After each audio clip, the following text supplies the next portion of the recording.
행복의 핵심 원리는 고통을 줄이는 것이다. 쇼펜하우어는 아리스토텔레스의 명제를 살아가는데 최고의 지혜이자 원칙으로 들었다. 현자는 쾌락이 아니라 고통이 없는 상태를 추구한다. 행복하게 산다는 것은 고통을 견딘다는 것이다. 행복 하나의 고통은 열의 쾌락에 맞먹는 힘을 가졌다. 고통의 힘이 쾌락의 힘보다 더 강하다는 말이다. 쇼펜하우어에 따르면 모든 쾌락과 행복은 소극적인 성질을 띠는 반면 고통은 적극적인 성질을 띠기 때문에 인간은 행복은 잘 모르지만 불행은 잘 인지한다고 한다. 그래서 부와 명예를 가졌을 때는 그 가치를 모르다가 그것이 사라지면 비로소 더 소중함을 깨닫는다. 건강도 마찬가지다. 우리는 건강함은 잘 느끼지 못하지만 고통은 잘 알아차린다. 몸에 작은 상처만 나도 그 통증이 신경 쓰여 불쾌해지기 마련이다. 충치의 고통은 느껴도 나머지 건강한 치아들은 느끼지 못한다. 행복도 마찬가지다. 자신이 갖고 있을 때는 모르다가 막상 잃게 되면 알게 되는 것이 진정한 행복이다. 그래서인지 인간은 행복감에 취하기보다 불행감에 휘둘리는 일이 많다. 그렇기 때문에 쇼펜하우어는 쾌락의 적극적인 추구보다 불행감을 떨쳐내어 마음의 평정을 가지는 것이 더 중요하다고 말한다. 쇼펜하우어는 마음의 평정을 가지는 방법을 4가지로 이야기하고 있다. 첫째, 불필요한 인간관계를 정리하라. 확실한 방법은 불필요한 교제를 줄이는 것이다. 대화할 가치가 없는 사람을 만나면 마음이 상하는 일이 생길 수 있기 때문이다. 모든 인간관계를 정리하면 오히려 따분하고 심심한 기분에 시달릴 수 있다. 그런 극단적인 상황을 피해 만나는 사람들의 범위를 좁혀서 자신의 생활 방식을 단순하게 유지한다면 마음의 동요를 줄일 수 있다. 쇼펜하우어는 무료함을 야기하지 않는 범위 내에서 될 수 있는 한 관계를 단순화하고 생활 방식을 극히 단조롭게 해야 행복해진다고 했다. 사실 누구나 자신만의 시간을 갖고 싶지만 회사에서는 다른 직원들이 말을 걸어서 일을 부탁해서 회의를 하느라 분주하다. 또한 집에 오면 집안일을 하느라 정신이 없고 가족 모임으로 시간을 빼앗기게 된다.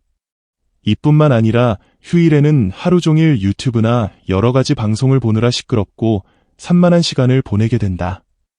자극적인 내용들로 가득한 미디어나 기사는 우리의 신경을 지나치게 자극하는 경우가 많다. 어릴 때는 혼자 있으면 무섭고 불안했지만 나이가 들면 혼자 있는 시간이 편안하다. 20대와 30대에는 경력을 쌓고 경험을 넓히기 위해 사람들을 만나느라 정신이 없다. 그러나 인생의 중반기를 지나면서부터는 어느 정도 여유도 있고 사회적으로 자리를 잡아서 혼자만의 시간을 보낼 기회가 생긴다. 자신이 소중하게 생각하는 것에 대한 선택과 집중이 필요할 때다. 둘째, 질투를 경계하라. 질투는 인간의 자연스러운 감정이지만 자신의 것을 남의 것과 비교하지 말고 자신의 자존감을 지키는 일이 중요하다고 말한다. 쇼펜하우어는 극단적으로 남과 비교를 할 때는 자신보다 나은 사람보다 자신보다 형편이 어려운 사람과의 비교를 통해 자신의 자존감을 지키는 방법도 말한다. 질투로 인해 자신의 처지가 불행하다고 느끼는 것보다 자신의 자존감을 지키는 것이 더 중요하기 때문이다. 셋째, 큰 희망을 걸지 마라. 내가 하는 모든 일들이 잘 된다면 물론 행복한 일이다. 하지만 세상의 모든 것이 그렇듯 모든 일이 잘 될 수는 없다. 큰 희망을 가진다면 큰 실망도 가지게 된다.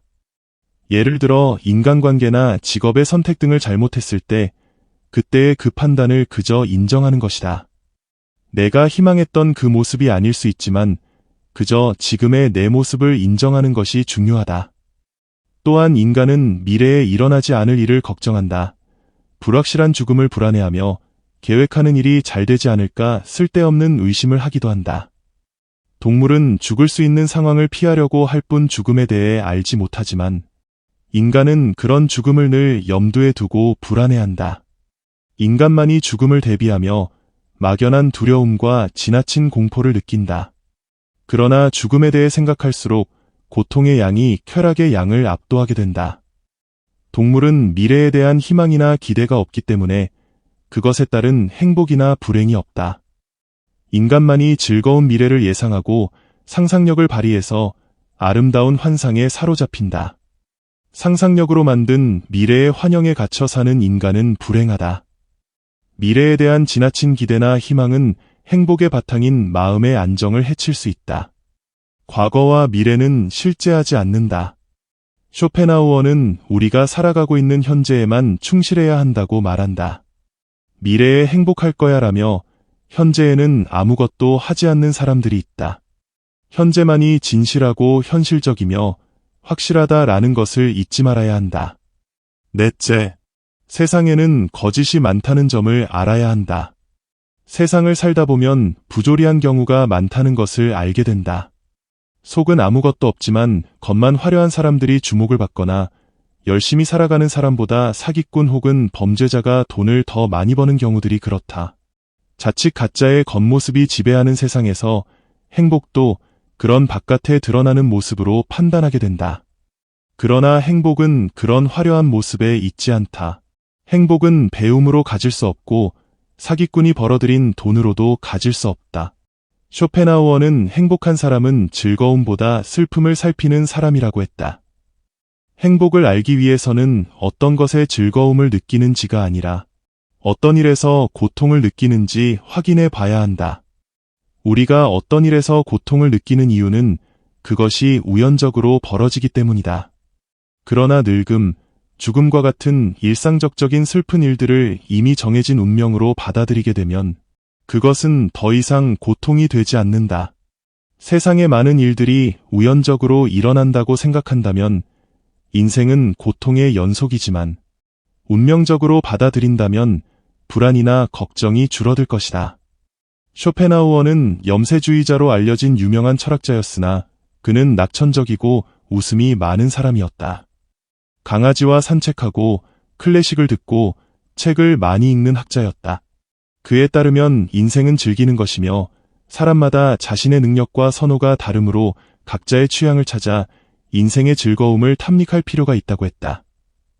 마흔에 읽는 쇼펜하우어와 함께 행복이란 무엇인지, 어떻게 해야 행복해질 수 있을지 고민하는 시간을 가져보는 것을 어떨까?